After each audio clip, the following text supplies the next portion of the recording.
Welcome to this tutorial on how to schedule a software asset inventory report.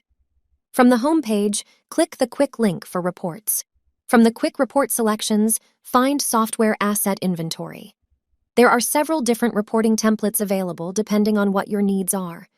Use the drop-down to select the option that is right for you. For all other software asset reports, the financial statement report offers the most comprehensive data. Use the green check marks to navigate through the report wizard. Filters allows you to generate a report on specific data. You can schedule your reports to automatically run on a daily, weekly, or monthly basis and specify the date and time you want your reports delivered. Choose the date range for the data you want to see. If you want to see a historical report, select None.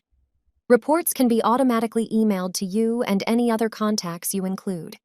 Access scheduled reports to download, edit, or delete under the Scheduled tab. View past reports under History.